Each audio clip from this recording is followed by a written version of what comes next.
শিক্ষা কারিকুলামকে আরও প্রকল্প ভিত্তিক করার ওপর গুরুত্ব দিয়েছেন শিক্ষামন্ত্রী ডক্টর আ.ন.ম এহসানুল হক মিলন। শিক্ষার্থীদের কর্মমুখী ও বাস্তবমুখী করে গড়ে তুলতে এই সিদ্ধান্ত বলে জানান তিনি। জগন্নাথ বিশ্ববিদ্যালয়ের ডিনস অ্যাওয়ার্ডে সেরিমনি অনুষ্ঠানে যোগ দিয়ে কথা বলেছেন তিনি। সাথে আরও জানিয়েছেন, এবার বাজেটে শিক্ষার সর্বোচ্চ গুরুত্বের সাথে বরাদ্দও দেওয়া হয়েছে। শিক্ষার্থীদের আরও বেশি সাংস্কৃতিক কর্মকাণ্ডে যুক্ত হওয়ার আহ্বান জানিয়েছেন। মন্ত্রী বলেন, শিক্ষা ব্যবস্থায় কোনো ধরনের দুর্বলতা রাখা যাবে না। উচ্চশিক্ষার পাশাপাশি কারিগরি ও দক্ষতা ভিত্তিক শিক্ষার উপর জোর দিয়েছেন তিনি।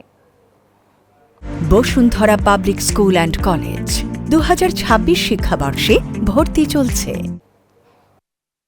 শিক্ষা ব্যবস্থায় কোন রকম দুর্বলতা এই সরকারের সময় না, অশান্তি বিরাজ না করে সেজন্য প্রত্যেকটি বিষয়কে আমরা অ্যাড্রেস করছি। আমাদের হিউম্যান ক্যাপিটাল ডেভেলপ করতে হবে, আমাদের সোশিও ইকোনমিক ডেভেলপমেন্ট করতে হবে, আমাদের দেশে এই সম্পদকে এক্সপ্লোর করতে হবে, আমাদের ম্যাক্সিমাম ইউজ করতে হবে। এবার মাননীয় প্রধানমন্ত্রী ঘোষণা দিয়েছেন পর্যায়ক্রমে তিনি 5% পর্যন্ত উন্নত করবেন।